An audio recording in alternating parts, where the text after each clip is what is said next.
Vale anotar que no solo es porque está de moda la moción de censura y solo ocurre en Colombia. Bueno, aquí en Colombia, por razón de la moción de censura que se propuso contra la ministra de Minas, Irene Vélez, quien ya sabemos quién es, convocada por el Centro Democrático Cambio Radical.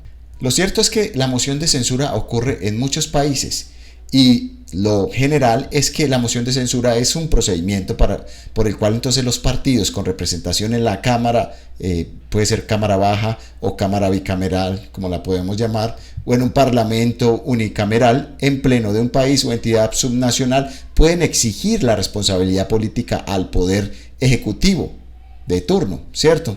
Y lo que se va a buscar con la moción de censura es que la persona o continúa en su cargo o salga de su cargo, sea retirada de su cargo por razón de la moción de censura.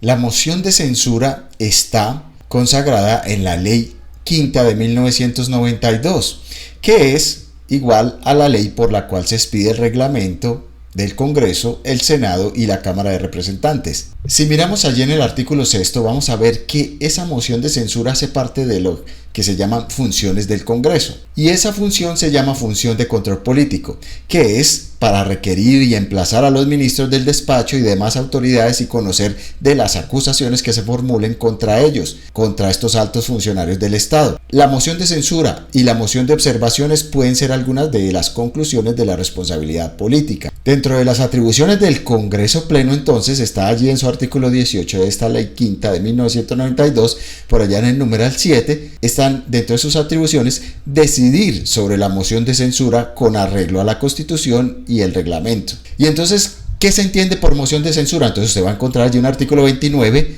de esta Ley Quinta de 1992. Moción de censura es aquello que se entiende el acto mediante el cual el Congreso en pleno y por mayoría absoluta reprocha la actuación de uno o varios ministros del despacho, dando lugar a la separación de su cargo. Es decir, si hay moción de censura, primero se llama entonces, pero cuando se decide, lo que se está decidiendo es si la persona, ese ministro en este caso, continúa o es separada de su cargo. Cuando citado ministro, entonces, por una de las cámaras para responder un cuestionario escrito, se le va a hacer un cuestionario escrito de conformidad con el artículo 135 ordinal octavo de la Constitución Política. ¿Qué más sucede con esa moción de censura? Bueno, entonces, convocatoria al Congreso Pleno. Comprobada entonces por la mesa directiva de la respectiva Cámara que la moción de censura reúne los requisitos exigidos por el artículo 135 ordinal 9, su presidente comunicará a la otra Cámara, del Senado lo comunicará a la otra Cámara, y el presidente de la República inmediatamente informará al ministro o ministro interesado de los cargos que fundamentan la proposición de moción de censura. Los presidentes de las cámaras convocarán para dentro de los 10 días siguientes a la sesión correspondiente del Congreso Pleno, si éste se hallara reunido en el periodo ordinario de sesiones o en las especiales. Luego viene un debate en el Congreso Pleno. Reunido el Congreso en un solo cuerpo para adelantar el debate sobre la moción de censura, las deliberaciones con la presencia del ministro y en este caso la ministra o ministros interesados previa a su comunicación se observarán con el siguiente orden. Este es el orden en el que se va a hacer el debate. Lo primero es verificar el quórum. El secretario de la corporación dará lectura a la proposición presentada contra el respectivo ministro o ministros. Y dos, inicialmente se concederá el uso de la palabra a un vocero de cada partido, grupo o movimiento con representación congresional, bien para apoyar u oponerse a la moción, luego al ministro.